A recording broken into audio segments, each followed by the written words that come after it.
Hey, happy day. I don't have papers with me today. I got a cell phone. I'll throw it away after every time, right? Okay, I got information for you that's written down. First, let me tell you about the average home price in Canada. It's $716,000. It's doubled in the last several years, and the government is still ranting and raving about there's a shortage, we need more houses, but by the way, we have more taxes and more regulations, more forms to fill out for all of you builders, so you need to charge more. Because you have to have more, you have to have more people, you have to have more money, you have to have more infrastructure, and then we'll put the prices up and nobody can afford them, and then we'll scream still that there's homeless people and people that need affordable housing.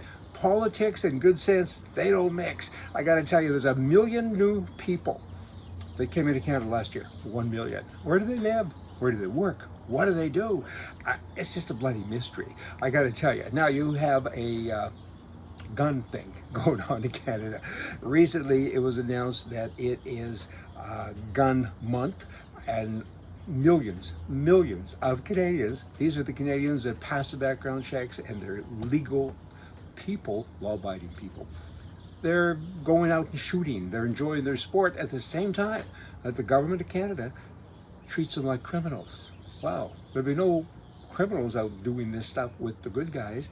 It's just so backwards. It's just so upside down, I gotta tell you. You know, Trump, I was thinking about him the other day, watching him. The chaos is coming back. Chaos maybe is good. We've had a few years without it. One thing about Trump that you gotta love, he ain't a liberal. Have you got that? He ain't a liberal. He's a right-wing guy, and so I can handle the chaos. The chaos is okay. There's a new shirt out that I saw recently, and I really liked it. It's got Dad written on the back of it, D-A-D-D-D. 4 D's or 1 A. And guess what it means? It says, gotta enlarge this little puppy, here it is, Dads Against Daughters Dating Democrats. That kind of says it all, because that's what we want. You know, Trump, is it already happening? I guess it is, the chaos. He's calling people names, he's doing all kinds of things, but he's also talking about all the great things that he did, and it's interesting to note, many people who dislike him say they're going to vote for him. What's going on? It's happening. I've seen it. I've talked to people all of the time, and they're saying, we got troubles here. Canadians too, we have troubles here. In the world, we need Trump. It's interesting, the mindset of people. He's far ahead in the polls, and with good reason, because he was a good president. But everyone has attacked him all of the time. And people are now saying, hey, we got all these new reports and things. He really didn't do that Russian hoax thing. He really didn't do this.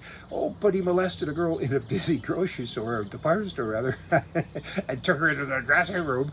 Really? I mean, come on already. But there's so much of that going on. I mean, these people on the left, they're sitting there brainstorming now, trying to sort out more ways to traumatize us about how bad Trump is, right? They're looking for that. Governments do it all the time. Liberals do it all the time. Brainstorming. I don't know how that could work. You need a brain to storm. And these people are just about making things up as they go along, gossip and all of that. And, you know, Biden, I got to tell you, he's 3 sandwiches short of a picnic. And I'd vote for Shetland Pony over him. Trudeau in Canada, the same thing. But you need somebody that can ride the horse instead of just kind of be a horse. You know, there's so many other things in my little phone here. I really want to throw this phone. I'm used to that. I'm used to giving it a toss, right? Let me tell you about Trump. I hope he wins. I think he will. He's got to kind of tone down a couple of things, but he is the man for the job. I'm disappointed with DeSantis coming out and with his announcement. I hope that he and Trump would kiss and make up, and that he would be the vice president. But anyway, I guess that ain't going to happen. So we can only hope for the best and plan for the worst, and the worst would be we all have to move to Mars, I guess, if Biden gets in again. But I think it's going to be okay. I think we're going to see a different Trump this time. The same with a lot of things, but I think people, the difference, I think people will look at it and say, you know what, I kind of believe what he did and what he's saying he did. He never broke a promise. He did what he said. I say what I mean, and I mean what I say. So that was kind of neat stuff. Hey, y'all come back. See ya.